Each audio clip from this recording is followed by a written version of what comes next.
there, I'm Nicole Wilbur. I'm a writer and story nerd, and today I am doing a writing vlog.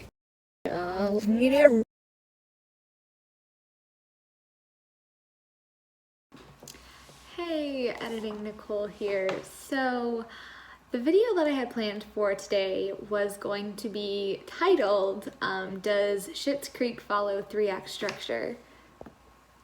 And it was going to be analyzing the pilot, the first episode of Schitt's Creek. Unfortunately, somehow I have lost the document where I did the analysis of the pilot, which took me quite a bit of time and can't find it. No idea where it is on my computer. I've been looking for it for like 2 hours and I can't find it. So I'm going to be putting in footage from a bit of a vlog I filmed about a week or two ago, and I really hope that you enjoy that. But anyways, what I'm working on today is the second draft of my novel 1837. So I have been drafting. I mean, that makes me sound like I've done a lot more than I have. Over the past 2 weeks, I'm almost at 10,000 words in the story. So that's good. I'm on about scene 6 or 7. And last night I did the script for it. I have found this really useful for me is to like go through all of the dialogue and like write the dialogue first in the story, and kind of act it out and do the voices and the facial expressions and all of that, and then to go back through and like make it actual writing. And for some reason, even though it's not like I have a better idea of what's happening, well, it's not like I have a better idea of like the structure of the scene when I write the dialogue, but somehow like having that dialogue there and like the draft makes the scene a lot better. And it also helps me think through a little bit, okay, like what moments in this dialogue are we working towards? So where's like the crisis, and so where's like the inciting incident and the climax, the crisis, all those different parts of a scene, rising action, falling action, so I can kind of shape the whole thing around it. So today I am writing scene 6, which is not exactly the scene that I had planned in my outline. This was one of those scenes where I had a whole bunch of different areas in my outline that I was putting together. That is still true. I have like 4 different purposes for this scene being here. But I've actually changed the event that's happening in this scene, mostly because I was going to have one of the characters ask another character and like have like a fairly serious conversation that they would be like intimidated to have. And I was like, if there's like a big fire emergency, would they really be having that conversation?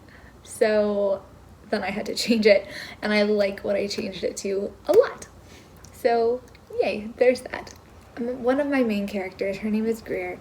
I am really struggling with her voice, which is strange because in the first draft I didn't really struggle with it, but I am not feeling confident in her arc and such, or where she's starting in her arc. So I have her weaknesses as being kind of like doubtful of herself and her abilities, secretive, sort of untrusting and timid. But the thing is, the actions that she takes in this book at the beginning aren't timid. She has like a less dramatic arc, I think, than the other main protagonist, and I have like moments in my head that are gonna sort of signpost that weakness and like the change from the beginning to the beginning to the end for this character.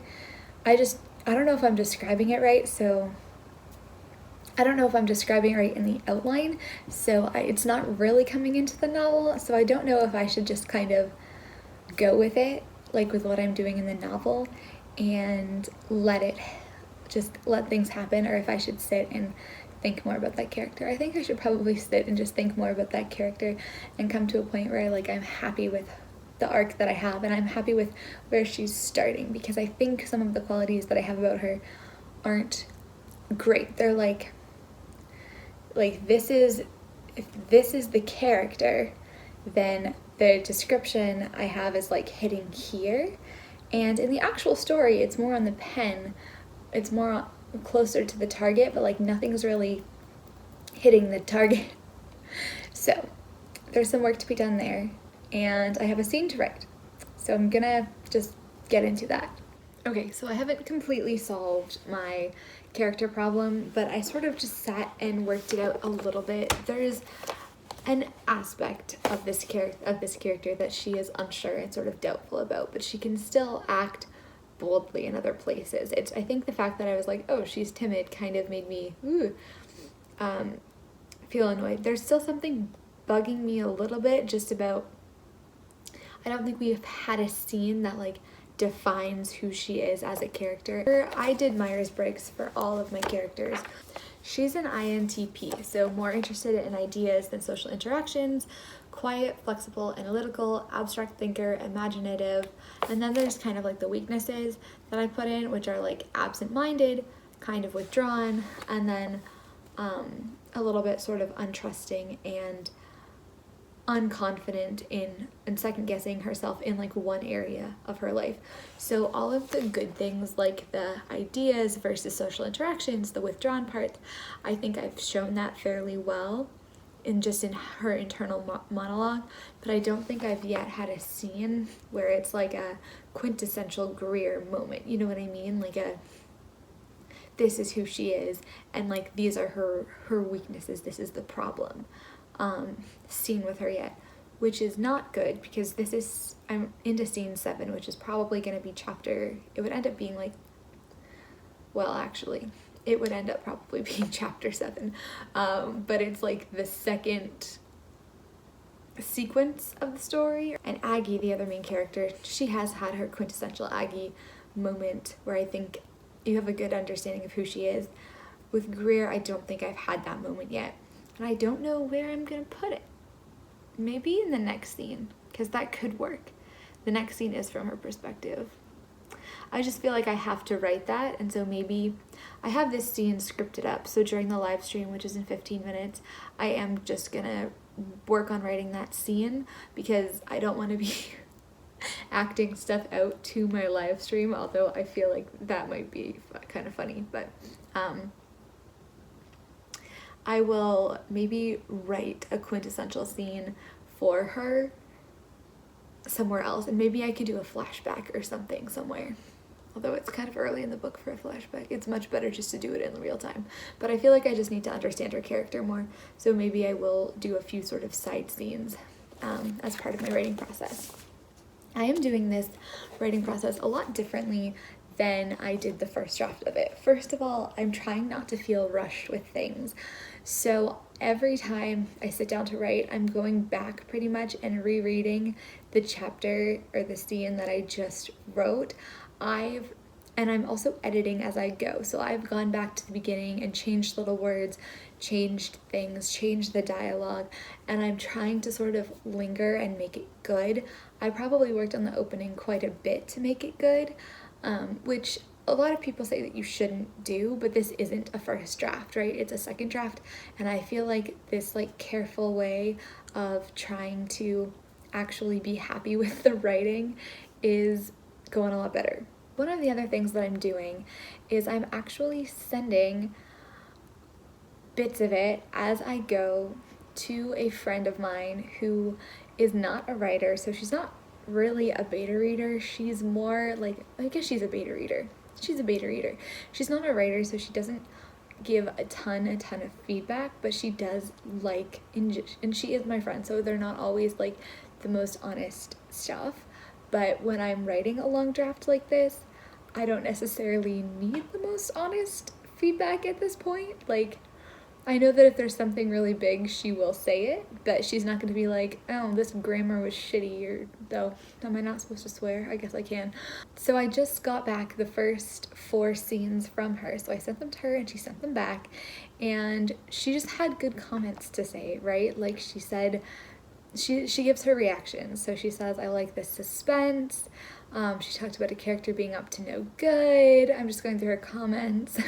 Oh my god, scandalous.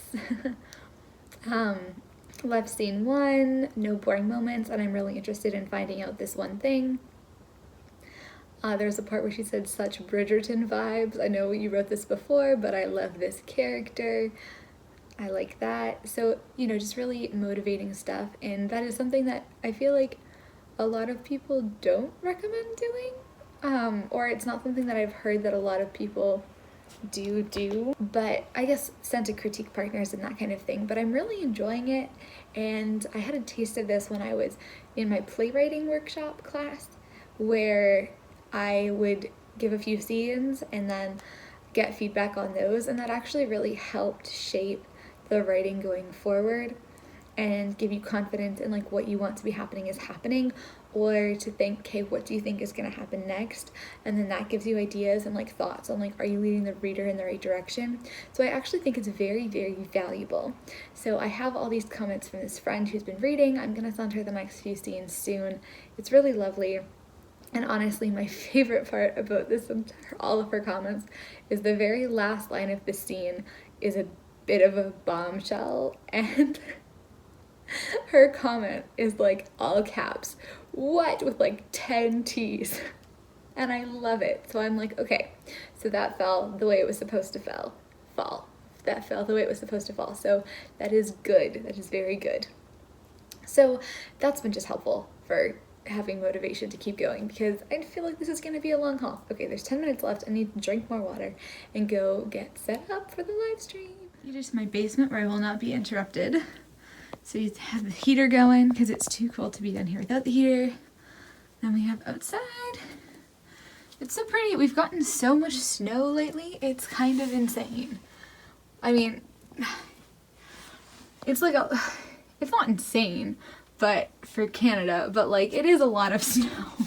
Usually it's just kind of cold, and it hasn't melted at all since Christmas. None of the snow's melted, so it's just been piling up, and it's very deep.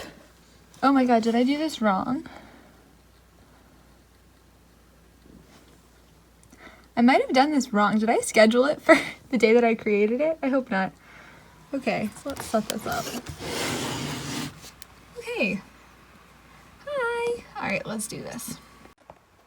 Alright, so live stream done. That actually was pretty good. There were not very many people there. I think there were 3 people or something in the chat, but honestly, I don't mind that at all, because I get a little more nervous when there's more people, and I'm like, oh no, am I missing something? And I worry about it. So when there is just a couple and I'm like, okay, I can really use this for writing, and then that was good. And then Writing Wondrously and I got into a really exciting conversation about like Canadian history and historical fiction and like Canadian TV shows and Murdoch mysteries. It was a good time. So I've been writing for a little while. I got through so this is like a chapter, and in this chapter there's kind of 2 mini scenes, or like there's a mini scene and then there's a much longer scene. So the little scene is all done, all good. It's about 500, 600, 700 words, something like that. And I'm into the next part of the scene. Okay, so that finishes today's writing session. That was about 2,594 words for this morning, which is pretty damn good. But there's a problem. So as I'm writing this scene, I finally got into the real action part where there's the fire raging and all this stuff. And I'm realizing that this is too soon for this scene to happen. The way I've shaped it now, this isn't gonna work. So basically, in this scene was originally just gonna be, there's a fire and they go out and watch it and 2 people have a conversation. I changed it so there's a fire and it's my other main character, Aggie, who has sort of these nuggets in there and she gets to see her love interest again. However, a fire where you aren't sure if the person you're into is safe is not necessarily an event you would want to have at this point in the story. And I'm thinking that it would actually make sense to happen at the end of the first act in place of a different scene. I like both of the scenes so much though. I'm not entirely sure, but I think I might be moving this scene to the end of the act, taking a chunk of it and putting it now, and kind of reworking what I was thinking, because I'm now at like over 11,000 words in the story. And so I do think there is some flub in the first act that I have now that I can probably reduce a little bit in terms of what I have planned, and that this scene can serve later and be more impactful later and more exciting and more meaningful with more stakes, if that makes sense. So I am going to kind of revisit the outline. I'm going to stop writing it now because I think it might need to change. And I'm going to revisit my outline and try moving things around and putting this scene in later and having this be part of a different story moment and see how that works. So, okay. Just a quick note to add on to that. Thank you so much for watching this. And if you like this kind of content, definitely click the like button, and you might if you like this, you might like to subscribe to my newsletter. The link is in the description. It's actually very hard to remember. It's NicoleWolper.com. And yes, I'm doing a Q&A video soon, and if you have any questions, leave them down below.